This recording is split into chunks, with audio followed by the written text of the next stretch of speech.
Bien, bonjour. Bonjour. Vous êtes de la société Speechy. Les lecteurs de Ludomag vous connaissent puisque vous êtes aussi auteur chez nous.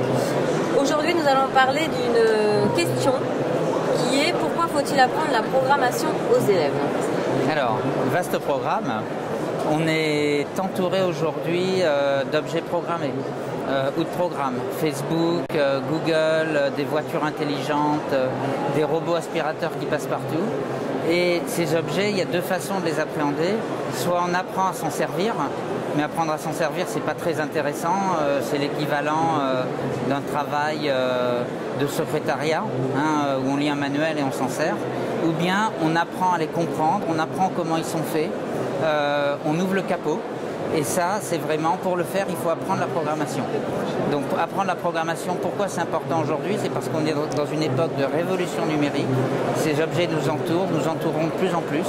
Et donc, pour maîtriser cette révolution numérique, pour programmer ces objets plutôt que d'être programmés eux-mêmes, les élèves vont devoir comprendre comment ils sont faits. Ça, c'est la première raison. Je dirais qu'il y en a une autre qui est quand même très importante, qui est une raison plus théorique, plus scolaire.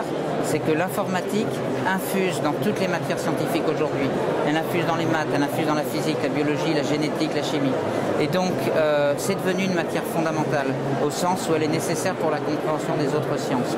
Donc voilà une raison, je dirais, pratique et une raison théorique pour laquelle, à l'école, il faut apprendre à non seulement, comme on dit, lire, écrire, compter, mais aussi à programmer.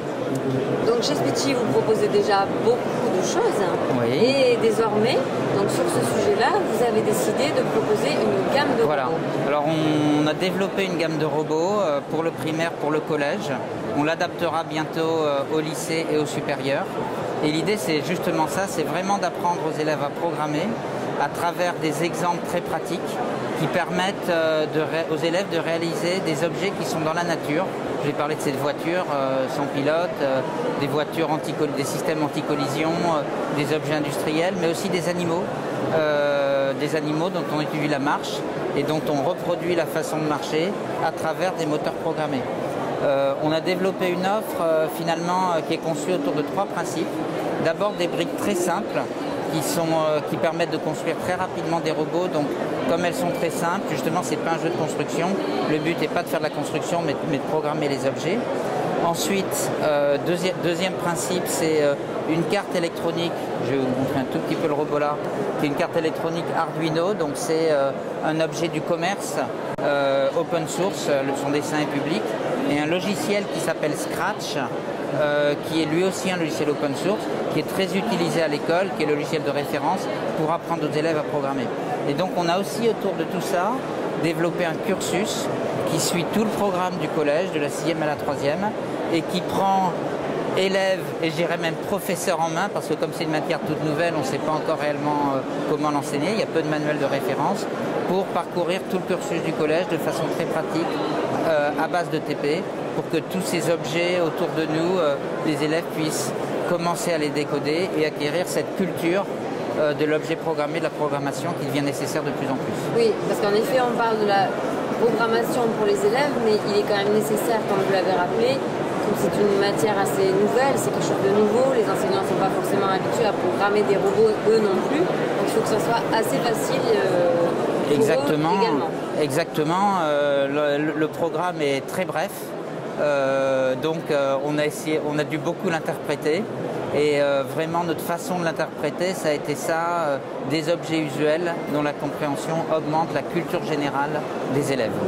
Donc par exemple, ce que vous avez amené là aujourd'hui.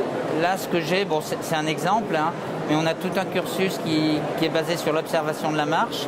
Donc on part d'animaux à 8 pattes, 6 pattes, qui sont très faciles à faire avancer. Qui peuvent être, qui ne sont pas construits au départ. Qui ne sont pas construits au départ. Voilà. Donc les élèves construisent très simplement d'ailleurs ces robots en assemblant les briques. Et là, vous avez un chien qui obéit. À partir d'un capteur de son, il est capable de commencer à avancer.